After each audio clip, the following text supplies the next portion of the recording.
अस्सलाम वालेकुम स्टूडेंट्स, क्या आपको मालूम है कि आज भी पाकिस्तान में करीबन 1.5 करोड़ लोग हेपेटाइटिस ए, बी और सी जैसे खतरनाक बीमारी के पेशेंट हैं।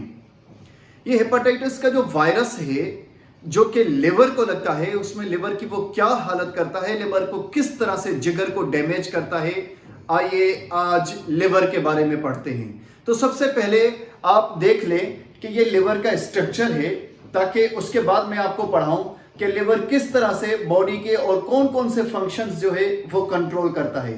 तो लिवर का स्ट्रक्चर देखने के बाद आपको इसकी पोजीशन बताऊं कि बॉडी के अंदर लिवर जो है वो बॉडी के राइट साइड में चेस्ट कैविटी, डायफ्राम और एब्डोमिनल कैविटी, ये जो हमारा पेट का रीजन है, जो डायफ्राम है और जो हमारी चेस्ट कैविटी है, इन तीनों में एक बहुत ही बड़ी साइज का एक ग्लैंड या ऑर्गन मौजूद है। आप इस स्ट्रक्चर में देख सकते हैं लिवर की पोजीशन इन ह्यूमन बॉडी, कि ये ह्यूमन बॉडी में किस जगह पर मौजूद है। इसके बाद मैं आपको बता दूं कि ये जो लिवर है ये ना सिर्फ एंडोक्राइन ग्लैंड है, ये एक्सोक्राइन ग्लैंड भी है, जो आगे चलकर मैं एक आपको लेक्चर में बताऊंगा कि एंडोक्राइन और एक्सोक्राइन लेक्चर क्या होते हैं। आइए आज पढ़ते हैं excretion in man. Excretion in man में सबसे पहले हम डिस्कस करते हैं ब्रीफली स्किन को, उसके बाद हम डिस्कस करेंगे लिवर को, जो आज का हमारा टॉपिक है, and then we have kidney. Students, ये स्किन सबसे पहले, then we have liver and then we can say the kidney. अब इन तीन ऑर्गन्स को एज ए एक्सक्रिएटरी ऑर्गन समझा जाता है। याद रखिए कि मैंने आपको एक्सक्रिएशन इन डिफरेंट एनिमल्स पढ़ाया था, जिसमें प्लेनेरिया, अर्थवर्म और कॉकरोच था। आज हम पढ़ने जा रहे हैं excretion in man. Excretion in man में सबसे पहले आपको बता दूं कि स्किन को भी एक्सक्रिएटरी ऑर्गन समझा जाता है। कुछ लोग कंसीडर नहीं भी करते, उसकी वजह है बिकॉज के जब हम स्किन को एक्सक्रिएटरी ऑर्गन कंसीडर करते हैं तो हमें पता होना चाहिए कि जो स्किन है उसमें पर्सपिरेशन का प्रोसेस होता है, और जिससे स्वेटिंग होती है, पसीना आता है, उस प्रोसेस को हमने जो है एज ए एक्सक्रिएटरी एक सिस्टम कहा हुआ है, बिकॉज कि उसमें साल्ट्स एंड वाटर की बॉडी में से एक्सक्रिएशन होती है। लेकिन कुछ साइंटिस्ट का ये भी कहना है कि जनाब पर्सपिरेशन का जो प्रोसेस है, पसीने के आने का जो प्रोसेस है, जो स्वेटिंग का प्रोसेस है, वो एक्चुअली गर्मी होने से होता है।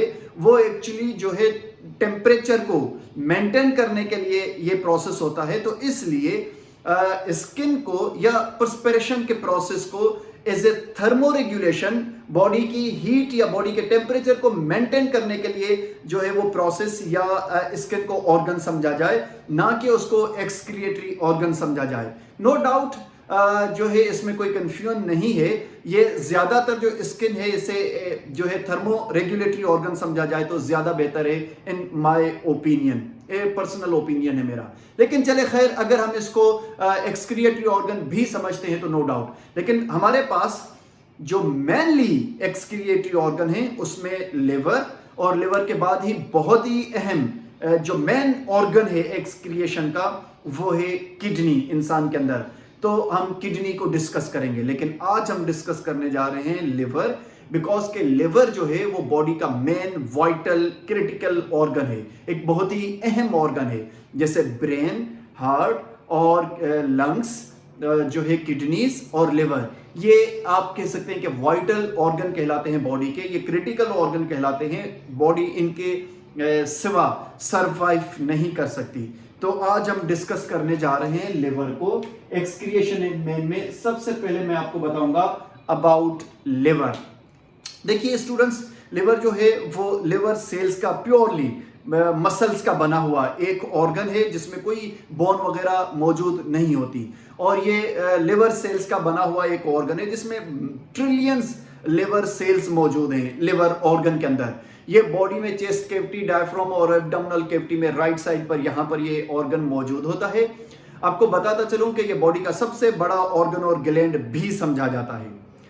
लिवर बॉडी में कोई 100 से ज्यादा फंक्शन परफॉर्म करता है। अगर हम छोटे मोटे फंक्शंस को मिलाकर बड़े फंक्शंस तक की बात करेंगे तो ये 100 से ज़्यादा बहुत ही अहम और वाइटल फंक्शन परफॉर्म करता है। लेकिन हम इतने ज़्यादा फंक्शंस तो एक्सप्लेन नहीं कर सकते। मैं आपको बताता चलूँ कि हम कुछ ही फंक्शंस के जो मेन इंपॉर्टेंट इसके फंक्शन है लिवर के, वो आज हम डिस्कस करने जा रहे हैं।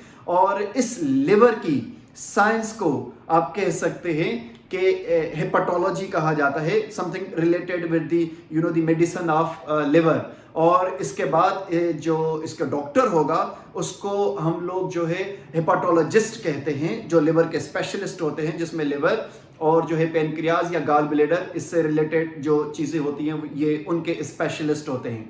याद रखिएगा कि मोस्ट प्रोबेबली जो मैंने आपको पहले बताया कि hepatitis A, hepatitis B, hepatitis C, ये जितने भी हमारे पास वायरल इन्फेक्शन है, खासतौर पर पाकिस्तान और सिंध के अंदर हर 8वें 9वें इंसान को कहा जाता है कि सिंध में हेपाटाइटिस की बीमारी है।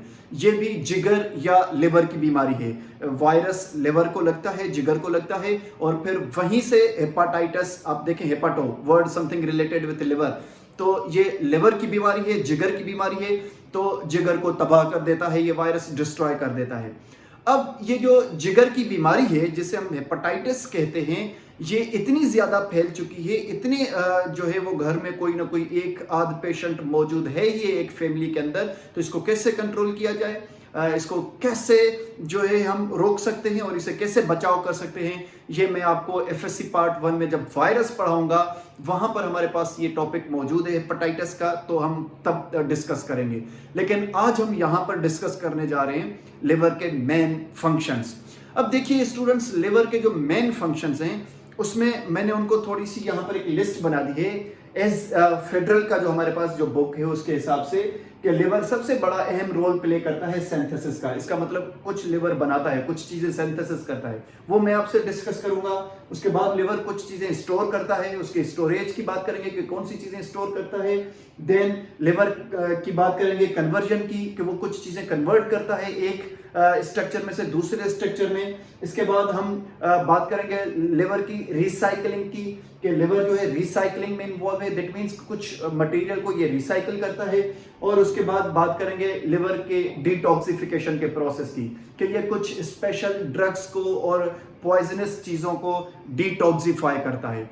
तो ये तमाम जो पांचों के पांचों फंक्शंस हैं आज हम यहाँ पर डिस्कस करने जा रहे हैं, और मोर इम्पोर्टेंट जो है ये 5 के 5 फंक्शंस हैं। अब इन 5 फंक्शंस को मैंने जस्ट क्लासिफाई कर दिया है, स्पेसिफिक कर दिया है, बेहतर कर दिया है, ताकि आप आसानी से समझ सकें।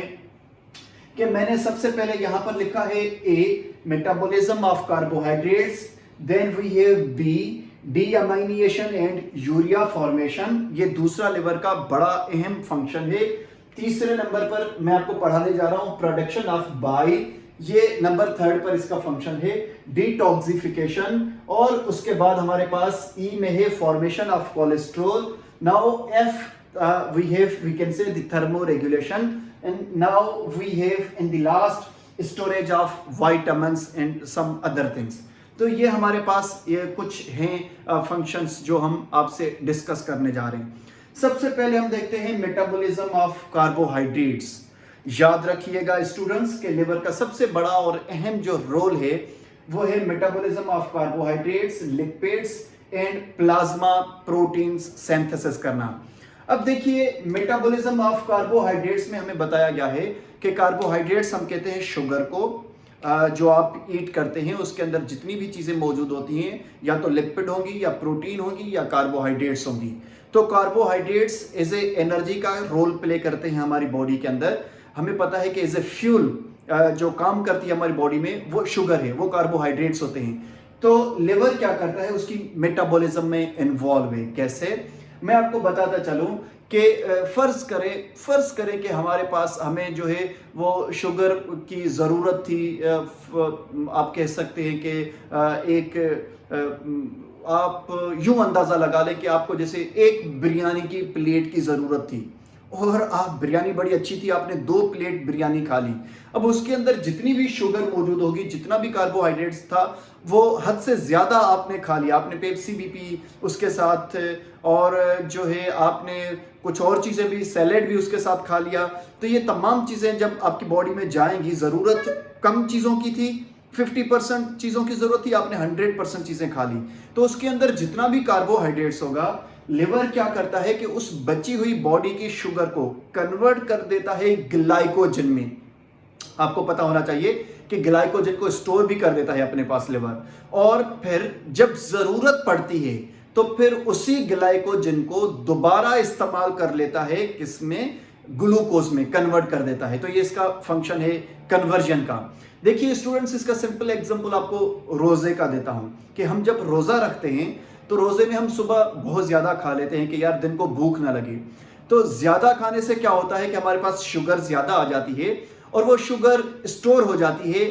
लिवर क्या करता है? उसको ग्लाइकोजन में कन्वर्ट कर देता है और फिर एक हमें पता है हार्मोन के जरिए, इंसुलिन के जरिए, और फिर उसे स्टोर कर देगा अपने पास और मसल्स में एक्स्ट्रा ग्लाइकोजन को। और फिर दोपहर तक जब हमारे पास कोई और शुगर नहीं आएगी, हमें जब भूख लगेगी रोजे में, तो फिर दोपहर के बाद उस ग्लाइकोजन को जो हमारे पास स्टोर हो गई थी कन्वर्ट करेगा ग्लूकोज में और सेल्स की डिमांड को पूरा करेगा एक और हार्मोन के जरिए जो इंसुलिन के अल्टरनेट काम करता है, ग्लूकागॉन।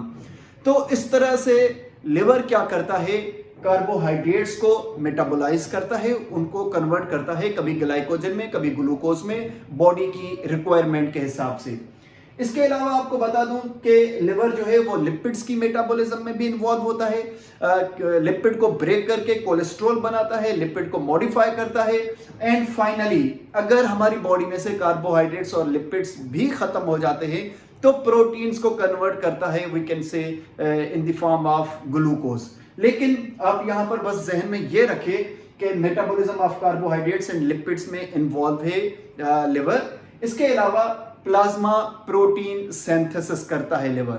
याद रखिए स्टूडेंट्स कि हमारे पास प्लाज्मा, अभी आपको पता है कोविड-19 या कोरोना वायरस का कह रहे हैं कि जो ट्रीटमेंट है वो प्लाज्मा है, कि प्लाज्मा जो है वो जिस पेशेंट को, जिस बंदे को बीमारी लग जाएगी कोरोना वायरस या कोविड-19, वो बंदा जब ठीक हो जाता है तो हम उससे प्लाज्मा निकालकर दूसरे किसी बूढ़े पेशेंट को लगा देते हैं ताकि वो भी ठीक हो जाए। तो प्लाज्मा एक्चुअली ब्लड का कंपोनेंट है, ब्लड में मौजूद होता है। तो प्लाज्मा के प्रोटीन होते हैं, मैंने आपको याद होगा ये इम्यून सिस्टम में डिस्कस किया है एक और वीडियो के अंदर, और ब्लड सर्कुलेटरी सिस्टम में भी, जिसमें हमें पता है कि प्रोथ्रोम्बिन, फिब्रिन एंड ग्लोबुलिन, ये 3 प्रोटीन हैं, और ये तीनों प्रोटीन्स क्या करते हैं? ये प्लाज्मा प्रोटीन कहलाते हैं, ये ब्लड के प्रोटीन कहलाते हैं, और इनका टेस्ट भी होता है कि ये बॉडी में ज्यादा हो रहे हैं या कम हो रहे हैं, और उनकी कुछ मखसूस बीमारियां भी होती हैं जो भी हम डिस्कस करेंगे तो एक लंबा लेक्चर हो जाएगा।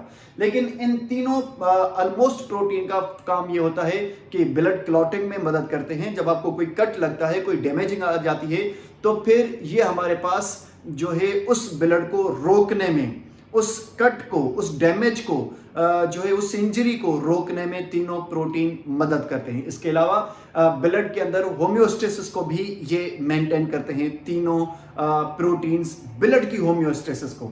देखिए स्टूडेंट्स, इसके बाद हमारे पास दूसरे नंबर पर जो फंक्शन है ये है डीअमाइनेशन एंड यूरिया फॉर्मेशन। ये बहुत ही अहम काम है लिवर का, कि लिवर क्या करता है? डीअमाइनेशन एंड यूरिया फॉर्मेशन का रोल प्ले करता है। अब देखिए डीअमाइनेशन, इसके बाद मैं आपको बता रहा हूं यूरिया फॉर्मेशन। डीअमाइनेशन में क्या करता है कि अगर हमारे पास ये स्ट्रक्चर है अमीनो एसिड का, ये अमीनो एसिड है स्टूडेंट्स, आप देख रहे हैं इसमें amino group NH2, carboxylic group COOH, ऊपर हाइड्रोजन, नीचे जो है आप उन्हें ऊपर हम रेडिकल कर देते हैं और नीचे हाइड्रोजन, तो ये क्या हो जाएगा? एक अमीनो एसिड है। अब इस अमीनो एसिड में डीअमाइनेशन का प्रोसेस होगा, ये लिवर करता है। देखिए डीअमाइनेशन का मतलब ये होता है कि इसमें से हमने अमोनिया को अलग करना है, अमीनो ग्रुप को अलग करना है। तो हमने ये जो था अमीनो एसिड, इसका ये स्ट्रक्चर यहां पर लेकर आए, ये यूजफुल होता है, इसको हम दोबारा अपने प्रोटीन सिंथेसिस में और दूसरे जो है वो कामों में यूज करते हैं। लेकिन इसमें से ये NH2 को हमने अलग कर दिया। ये जब हमने NH2 को अलग कर दिया स्टूडेंट्स, तो ये हाइड्रोजन भी इसके साथ आ गई, तो ये NH3 हो गया। ये NH3 जो है ये अमोनिया है, ये टॉक्सिक है, ये खतरनाक गैस है। मैंने आपको पहले डिस्कस किया था कि ammonia is a toxic gas. अब ये जो खतरनाक गैस है, ये टॉक्सिक जो गैस है हमारी बॉडी के लिए नुकसानदेह है। सबसे पहले लिवर ने क्या किया, डीअमाइनेशन किया। जो हमारे पास खराब अमीनो एसिड थे, जो आप कह सकते हैं मॉडिफाइड अमीनो एसिड थे, जो प्रोटीन्स खराब थे, उनको पहले अमीनो एसिड में कन्वर्ट किया, फिर अमीनो एसिड के दो हिस्से बनाए, एक यूजफुल हिस्सा उसको रीयूज करेगा, लिवर बॉडी में अगेन भेज देगा, और उसका जो वेस्ट मटेरियल होगा, जो अमोनिया होगा, उस अमोनिया को लेकर आया लिवर यूज करेगा यूरिया फॉर्मेशन में। उससे क्या करेगा लिवर, यूरिया फॉर्म करेगा, यूरिया फॉर्मेशन। बिकॉज हमें पता है कि मैमल्स का जो एक्सक्रिएटरी मटेरियल होता है वो यूरिया होता है, तो हमने इंसान में से जो एक्सक्रिएशन करनी है वो यूरिया की करनी है। तो सबसे पहले हमने अमोनिया बनाई, और अमोनिया बनी नो डाउट अमीनो एसिड में से, और फिर उस अमोनिया को हमने कन्वर्ट करना है यूरिया में। बिकॉज कि हम एक्वेटिक एनिमल नहीं है, हम टेरेस्ट्रियल एनिमल हैं, तो टेरेस्ट्रियल एनिमल में जो है वो अमोनिया तो एक्सक्रिएटरी मटेरियल नहीं हो सकती, वो यूरिया हो सकता है। तो जनाब आइए अब इस NH3 को, ये NH3 है, इसको कन्वर्ट करते हैं किसमें, यूरिया फॉर्मेशन में। यूरिया फॉर्मेशन या फिर ऑर्निथाइन साइकिल, स्टूडेंट याद रखिएगा, एक मैंने यहां पर मेंशन कर दिया है ऑर्निथाइन साइकिल। ऑर्निथाइन साइकिल में सबसे पहले हम अमोनिया लेकर आएंगे। ये लिवर के सेल से पहले एक केमिकल कंपाउंड है जिसे ऑर्निथाइन कहा जाता है, ये लिवर के सेल्स के पास पहले से मौजूद होता है। तो ऑर्निथाइन और ये अमोनिया NH3 ये आपस में कंबाइन हुए, कंबाइन होने के बाद इनके साथ कार्बन डाइऑक्साइड भी कंबाइन होता है, CO2 कंबाइन हुआ, वाटर मॉलिक्यूल रिलीज हुआ। उसके बाद जो स्ट्रक्चर आया वो आया सिट्रुलाइन का। ये सिट्रुलाइन एक अमीनो एसिड है, ये भी एक केमिकल कंपाउंड है, आप अमीनो एसिड इसको कह सकते हैं। ये भी बॉडी के लिए यूजफुल है और ये भी बहुत सारे रोल प्ले करता है। वैसे नॉर्मली हमारी बॉडी के अंदर ये मौजूद होता है। फिर सिट्रुलाइन से हमने एक और अमोनिया का मॉलिक्यूल उसके साथ ऐड करेंगे, और फिर वाटर मॉलिक्यूल रिलीज हो जाएगा, और जो इसका स्ट्रक्चर बन जाएगा अब एर्जिनाइन स्ट्रक्चर बन जाएगा। ये एक और अमीनो एसिड है एर्जिनाइन, इसकी भी एक इंपॉर्टेंस है, ये भी हमारी बॉडी के अंदर एक बहुत ही अहम रोल प्ले करता है एर्जिनाइन। तो एर्जिनाइन जो होगा, इसके बाद हम इसके साथ वाटर मॉलिक्यूल दोबारा से ऐड करेगा लिवर, और फिर हमारे पास यूरिया फॉर्मेशन हो जाएगी। In the last we have urea. तो यूरिया जो है CONH2 जो है वो ऑर्निथाइन साइकिल में हमने बनाई। अब देखिए स्टूडेंट्स, एक दफा फिर से आप परेशान मत हो कि हमारे लिवर के सेल्स के पास पहले से ऑर्निथाइन एक केमिकल कंपाउंड है, मौजूद होता है। ऑर्निथाइन से हमने अमोनिया को कंबाइन किया, और अमोनिया हम कहां से लेकर आए, हमने अमीनो एसिड से ब्रेक किया, और अमीनो ग्रुप को ब्रेक करके अमोनिया बनाया। अमोनिया को हमने ऑर्निथाइन से मिक्स करके कार्बन डाइऑक्साइड को भी हमने मिक्स किया, और फिर वाटर मॉलिक्यूल रिमूव हुआ, सिट्रुलाइन नाम का एक अमीनो एसिड बना या एक ग्रुप बना, केमिकल कंपाउंड बना। सिट्रुलाइन के बाद उसके हमने एक और अमोनिया का जो है मॉलिक्यूल ऐड किया, वाटर रिमूव हुआ, एर्जिनाइन का एक मॉलिक्यूल बना, और एर्जिनाइन के साथ हमने वाटर ऐड किया, तो फिर हमारे पास यूरिया फॉर्मेशन हुई। अब MDCAT के टेस्ट के हिसाब से याद रखिएगा, आपसे पूछ सकते हैं कि यूरिया फॉर्मेशन के अंदर अमोनिया आगे किन प्रोसेस में से गुजरती है। तो आपने मेनली याद रखना है कि भाई अमोनिया सिट्रुलाइन का एक स्ट्रक्चर बनाता है, और सिट्रुलाइन के बाद एर्जिनाइन का स्ट्रक्चर बनाता है, और एर्जिनाइन के बाद यूरिया फॉर्म होता है। तो ये मेडिकल के टेस्ट के हिसाब से MDCAT का जो टेस्ट होता है उसके लिए एक इंपॉर्टेंट बात है। ये यूरिया फॉर्म हो गई किसमें, ऑर्निथाइन साइकिल में। ऑर्निथाइन हमने इसको नाम क्यों दिया, because of ornithine chemical compound जो पहले से ही लिवर के सेल्स के पास मौजूद होता है, या इसे यूरिया साइकिल भी कहा जाता है बिकॉज के इसमें यूरिया की फॉर्मेशन हुई। तो इस तरह से डीअमाइनेशन एंड यूरिया फॉर्मेशन होती है। अब स्टूडेंट्स हम आते हैं इसके तीसरे नंबर फंक्शन पर, जिसमें मैंने लिखा है production of bile. Production of bile में लिवर क्या करता है स्टूडेंट्स, के बाइल को प्रोड्यूस करता है, बाइल को बनाता है, बाइल को सिंथेसिस करता है। बाइल एक ऐसा केमिकल कंपाउंड है जिसके अंदर मेनली बाइल पिगमेंट्स मौजूद होते हैं, जिसे बाइलिरुबिन और बाइलुब्रिन कहा जाता है।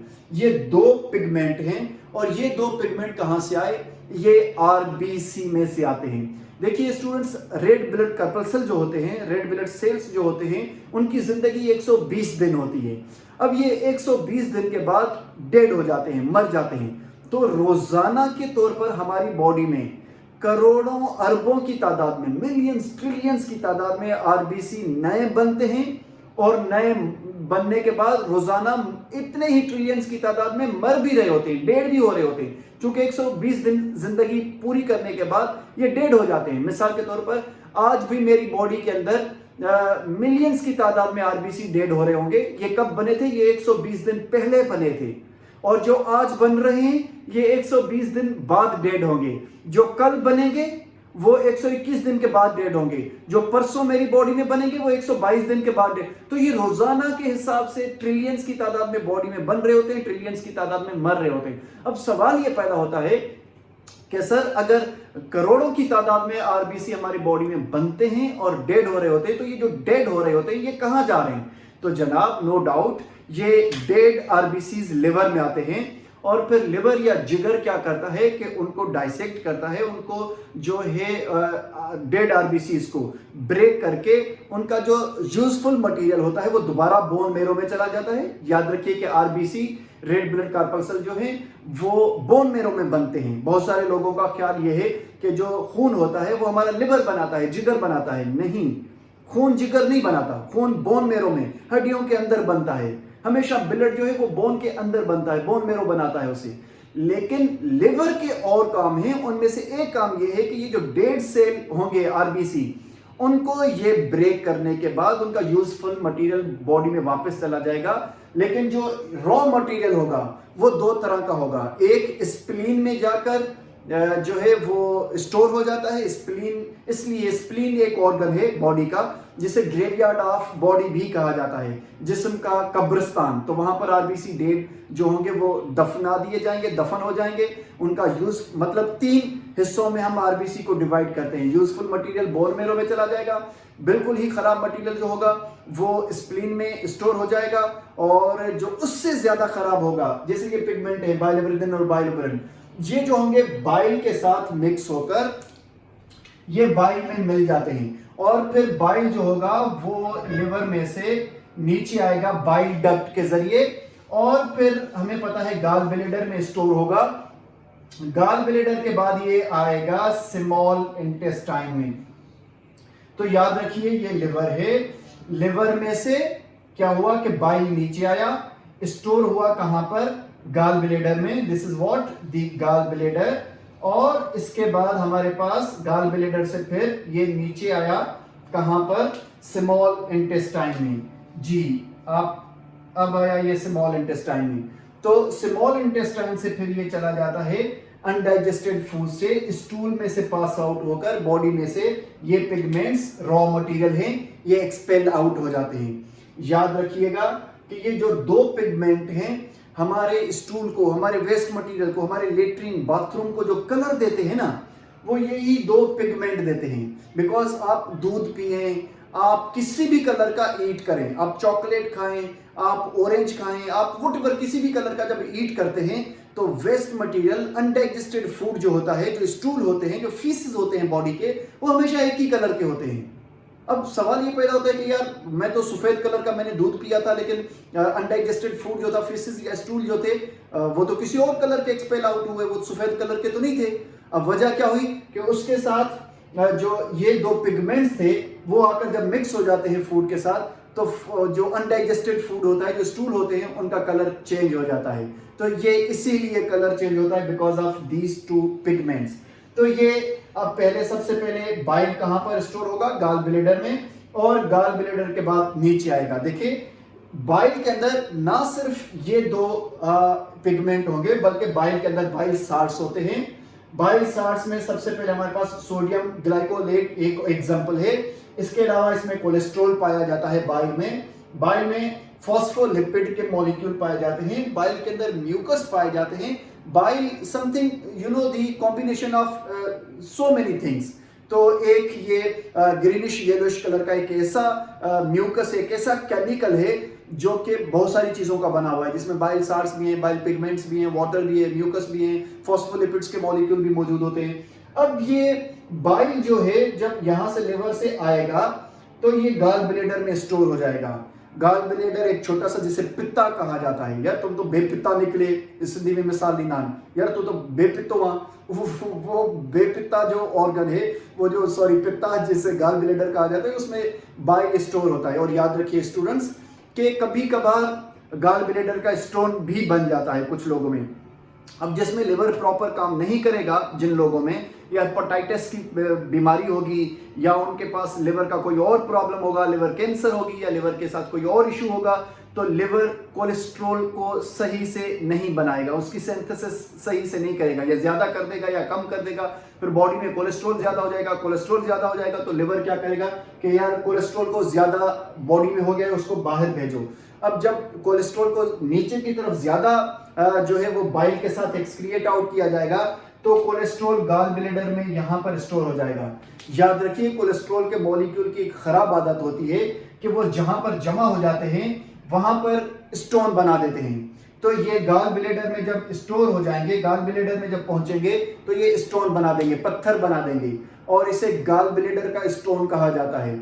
याद रखिए स्टूडेंट्स कि ये गाल ब्लेडर का स्टोन जो है, इसकी बीमारी को जॉइंडस कहा जाता है, पीलिया। तो इंसान जो होगा वो पीलिया, मतलब उसकी स्किन, उसकी आंखें, उसके चेहरे, जुबान वगैरह जो होगा वो पीला, जैसे जर्दी माइल होता है, जो जो जो येलोश कलर का जो होता है, इस तरह का उसके लुक्स हो जाएंगे। तो ये उस बीमारी को जॉइंडस कहा जाता है। तो ये भी लिवर या बाइल या गाल ब्लेडर के प्रॉब्लम की वजह से हो जाती है। तो ये था हमारे पास नंबर 3 पर फंक्शन लिवर का, कि भाई वो एक्सक्रिएट आउट करता है बाइल, और बाइल बहुत सारी चीजों का कॉम्बिनेशन है। इसके बाद हमने यहाँ पर लिखा है एक चौथा फंक्शन डिटॉक्सिफिकेशन का। देखिए स्टूडेंट्स, लिवर एक बहुत ही अहम रोल प्ले कर रहा है जिसे डिटॉक्सिफिकेशन कहा जाता है। याद रखिएगा कि सेल्स भी डिटॉक्सिफिकेशन करते हैं। आपने एफएससी पार्ट 1 में या बचपन में किसी 7, 8, 9 क्लास में भी ग्रेड में पढ़ा होगा कि जो सेल्स होते हैं बॉडी के, उन सेल्स के अंदर एंडोप्लाज्मिक रेटिकुलम होता है जो डिटॉक्सिफिकेशन का रोल प्ले करता है। और इसके अलावा एक और भी ऑर्गन होता है जिसे परऑक्सीजोम कहा जाता है, जो डिटॉक्सिफिकेशन का रोल प्ले करता है। तो यही 2 ऑर्गेनील जो सेल के अंदर होते हैं, एंडोप्लाज्मिक रेटिकुलम एंड परऑक्सीजोम, ये कहाँ मौजूद होते हैं? ये लिवर के सेल्स में मौजूद होते हैं ज्यादातर, और लिवर के अंदर भी टॉक्सिफिकेशन का काम कर रहे होते हैं। तो हमारी बॉडी के अंदर जितने भी खतरनाक पॉइजनस टॉक्सिक मटेरियल बन जाते हैं, उन तमाम मटेरियल को, उन तमाम बॉडी के टॉक्सिक मटेरियल को लिवर डिटॉक्सिफाई कर देता है। या फिर याद रखिए कि हम कभी दवाएं खाते हैं, ड्रग्स यूज करते हैं, मेडिसिन यूज करते हैं, वो जाकर कोई खतरनाक केमिकल बना देती हैं। उन मुख्तलिफ अदवियात से, मुख्तलिफ ड्रग से, मुख्तलिफ मेडिसिन से कोई खतरनाक केमिकल बन गया। अब वो केमिकल जब लिवर में से गुजरेगा, बिकॉज के जब इंटेस्टाइन में से एब्जॉर्प्शन होती है, तो एब्जॉर्प्शन के बाद ब्लड जो होगा वो लिवर में से लाजमी गुजरता है। जो भी डाइजेस्ट होता है, जो भी हम खाते हैं, वो ब्लड में जाएगा और ब्लड लिवर में से गुजरेगी। तो लिवर चेक करता है कि यार बॉडी की तरफ कोई खतरनाक चीज तो नहीं जा रही, क्या पता किसी ने जहर पी लिया है, क्या पता किसी ने कोई टॉक्सिक चीज खा ली है, क्या पता किसी ने कोई अल्कोहल को इस्तेमाल कर लिया है, क्या पता किसी ने कोई और खतरनाक चीज खा ली है, या बॉडी के अंदर भी कभी कभार टॉक्सिक मटेरियल बन जाते हैं, खतरनाक चीजें बन जाती हैं। तो इन तमाम चीजों को लिवर डिटॉक्सिफाई करता है। आप कहेंगे सर फिर कुछ लोग जहर पी लेते हैं तो वो तो डेथ हो जाती है उनकी। जी, लिवर किसी हद तक तो डिटॉक्सिफिकेशन करता है, लेकिन अगर किसी ने बहुत ज्यादा अमाउंट जहर का पी लिया या किसी ने बहुत ज्यादा खतरनाक जहर को यूज कर लिया, तो उसमें लिवर के अपने सेल भी डैमेज हो जाते हैं और वो डिटॉक्सिफाई नहीं कर पाता, जिस वजह से विक्टिम की डेथ हो जाती है, बंदे की डेथ हो जाती है। लेकिन लिवर हर चीज को, बॉडी के अंदर की हो या बॉडी में कहीं बाहर से आई हो, उससे डिटॉक्सिफाई करने का जरूर प्रोसेस करता है। इसीलिए हम आप ये तमाम लोग जिंदा हैं, बिकॉज के लिवर अपना प्रॉपर काम कर रहा है। और जितनी भी हम चीजें अगर खाते हैं, यूज करते हैं, अगर वो टॉक्सिक भी होती हैं और हमें नहीं पता होता, तो लिवर उनको डिटॉक्सिफाई कर देता है। अब आप अंदाजा लगाएं कि खुदा न खास्ता अगर लिवर की कोई बीमारी है, हेपेटाइटिस की बीमारी है, या कोई और लिवर कैंसर है, या लिवर का कोई और प्रॉब्लम है, तो आप अंदाजा लगाएं कि फिर बॉडी के ये तमाम जब फंक्शंस नहीं होंगे तो कितनी बड़ी प्रॉब्लम हो जाएगी। और आप कहेंगे सर कि फिर लिवर की बीमारी का कैसे पता लगे? याद रखिए स्टूडेंट्स, लिवर का जब भी कोई प्रॉब्लम होता है तो हमें नौजिया हो रहा होता है, हमें उल्टी वोमिटिंग टाइप होती है, हमारे पैरों में स्वेलिंग हो जाती है, हमें इचिंग हो रही होती है, बेचैनी हो रही होती है, हल्का फुल्का सर में दर्द पड़ जाता है, आंखों, जबान और स्किन पर जो है वो येलोश कलर अपीयर होना स्टार्ट हो जाता है, पीलिया होना स्टार्ट हो जाती है। तो ये कुछ कंडीशंस हैं, रात को नींद नहीं आ रही होती, तो ये कुछ जो है वो बेचैनियाँ हैं, जो मतलब कह सकते हैं कि साइन एंड सिम्टम्स हैं, जिसमें हमें ये पता लगता है कि जो है हम किसी लिवर की बीमारी में मुब्तला तो नहीं है। तो फिर लिवर के बहुत सारे टेस्ट होते हैं, प्लाज्मा प्रोटीन के टेस्ट होते हैं, लिवर के और बहुत सारे टेस्ट होते हैं, जिसमें डॉक्टर ये डायग्नोज करता है कि ये बंदा किसी लिवर की बीमारी में या प्रॉब्लम में या लिवर के किसी वायरस में, लिवर के किसी कैंसर में तो मुब्तला नहीं है। फिर वो उसी तरह से ट्रीट करते हैं। और फिर आपको पता है लिवर ट्रांसप्लांट भी होता है हमारे पड़ोसी मुल्क हिंदुस्तान में, इंडिया में भी होता था, अब तो पाकिस्तान में भी हो रहा है कि हम किसी और बंदे से लिवर लेके, और अगर अपने लिवर में कैंसर है, लिवर में प्रॉब्लम है, तो फिर अपना लिवर निकाल के डॉक्टर जो डोनेट किया हुआ है वो लगाते हैं। तो ये अभी पाकिस्तान में भी हो रहा है, लेकिन काफ़ी महंगा है, कॉस्टली है, करीबन कोई 1 करोड़ तक का खर्चा हो जाता है। तो ये था हमारे पास लिवर का डिटॉक्सिफिकेशन का फंक्शन। अब आते हैं हम लोग जो है डी के बाद ई, फॉर्मेशन ऑफ कोलेस्ट्रॉल। मैंने आपको बताया कि लिवर का एक और फंक्शन है फॉर्मेशन ऑफ कोलेस्ट्रॉल। ये क्या करता है, लिपिड की मेटाबॉलिज्म करता है, फैट की मेटाबॉलिज्म करके, और फिर उसे कोलेस्ट्रॉल में तब्दील कर देता है। इसलिए कहते हैं कि ओबेसिटी नुकसानदेह है। जो मोटे लोग होते हैं उनके लिए प्रॉब्लम है, बिकॉज के मोटे लोगों में फैट ज्यादा होगा। अब जब फैट ज्यादा होगा, जब लिपिड ज्यादा होगा, तो फिर लिवर क्या करेगा, उसको जो है वो आप कह सकते हैं कि एमल्सिफिकेशन के प्रोसेस के तहत, उसकी मेटाबॉलिज्म के तहत फैट को ब्रेक करने की कोशिश करेगा, जिससे कोलेस्ट्रॉल बनेगा। और कोलेस्ट्रॉल फिर हमारे ब्लड में जाकर, ब्लड वेजल्स में जाकर उनको ब्लॉक कर देता है कोलेस्ट्रॉल, जिससे ब्लड प्रेशर और हार्ट अटैक जैसी बीमारियां हो जाती हैं। तो बॉडी में कोलेस्ट्रॉल को बढ़ने ना दें। अब किसी भी बुजुर्ग बंदे से पूछेंगे कि भाई आपका बीपी क्यों हाई हो रहा है, या किसी मोटे बंदे से पूछेंगे कि आपके साथ अमूमन क्या प्रॉब्लम है, दिल की क्यों बीमारियां होती हैं, या ब्लड प्रेशर से रिलेटेड बीमारियां क्यों होती हैं, तो वो आपको बताएंगे कि यार मेरी बॉडी का कोलेस्ट्रॉल बढ़ा हुआ है।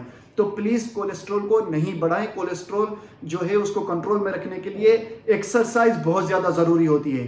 तो साइकिलिंग करें, स्विमिंग करें, भागे दौड़ें, वॉक नहीं। बहुत सारे लोग वॉक को एक्सरसाइज समझते हैं। देखिए, याद रखिए, वॉक एक्सरसाइज नहीं है। हेल्थी एक्सरसाइज का मतलब होता है कि फास्ट रनिंग करें, जैसे फुटबॉल खेली जाती है, क्रिकेट गेम खेली जाती है, या साइकिलिंग या स्विमिंग, जिसमें आप थकावट से बिल्कुल चूर हो जाएं, ये होती है एक्सरसाइज। तो इस तरह की एक्सरसाइज से कोलेस्ट्रॉल कंट्रोल में रहता है, और फिर आपको कभी भी जॉइंट्स का प्रॉब्लम भी नहीं होगा, जो मैंने आपको पहले डिस्कस किया, और ब्लड से related blood pressure, heart attack वगैरह या इस तरह से कोई और प्रॉब्लम भी नहीं होंगे। तो ये भी एक जो है वो रोल था, फंक्शन था लिवर का। इसके बाद हमारे पास है थर्मो रेगुलेशन। स्टूडेंट्स देखिए, थर्मो रेगुलेशन कहा जाता है the maintenance of the temperature of body by living organism, animals. जैसे हम लोग हैं, एनिमल्स हैं। थर्मो रेगुलेशन में मैंने आपको ये पढ़ाऊंगा थर्मो रेगुलेशन आगे चलकर, बिकॉज एक्सक्रिएशन के बाद हमारे पास यही बड़ा टॉपिक है थर्मो रेगुलेशन का। लेकिन थर्मो रेगुलेशन में मैं आपको बताता चलूं कि मेंटेनेंस ऑफ टेम्परेचर है। अब इसमें किसी हद तक लिवर का भी रोल है, बिकॉज के लिवर एक बहुत ही बड़ा मेटाबॉलिज्म का, बॉडी के रिएक्शंस का एक सेंटर है। तो वहां से जो है वो बॉडी के टेम्परेचर को भी कंट्रोल किया जाता है। लिवर बॉडी के टेम्परेचर को भी किसी हद तक जो है मेंटेन करने की कोशिश करता है, because of we know the metabolism, because of the different reactions जो लिवर में हो रहे होंगे। तो ये था हमारे पास, we can say the thermoregulation. In the last, the storage of vitamins या storage of some the chemical compounds, उसमें हमारे पास है कि ये लिवर जो है कुछ विटामिन्स को, जिसमें A, B, D ये विटामिन्स हैं जिनको स्टोर करता है लिवर, और उसके बाद आयरन को भी स्टोर करता है। आयरन आपको पता है कि ज़रूरी है ऑक्सीजन को ट्रांसपोर्ट करने के लिए, हमारे ब्लड के लिए, तो उसको ये मेंटेन करता है, और उसको चेक एंड बैलेंस करने के बाद उसको स्टोर करता है आयरन को। और इसके अलावा ग्लाइकोजन को भी स्टोर करता है, जो मैंने आपको पहले बताया कि अगर बॉडी में ग्लूकोज बढ़ जाएगा तो फिर उसको ग्लाइकोजन में कन्वर्ट करके लिवर अपने पास और मसल्स में स्टोर कर देगा। तो ये तमाम फंक्शंस थे किसके, लिवर के। इसलिए मैंने आपको बताया कि लिवर जो है एक वाइटल और बहुत ही बॉडी का अहम ऑर्गन है। इसके बाद हम डिस्कस करने जाएंगे किडनी को, और फिर एक्सक्रिएटरी सिस्टम ऑफ मैन जो है उसमें किडनी एंड द नेफ्रॉन आ जाते हैं। अगर आपको कोई बात समझ में ना आई हो तो आप कमेंट में मुझसे सवाल पूछ सकते हैं। Thank you so much. खुदा हाफिज।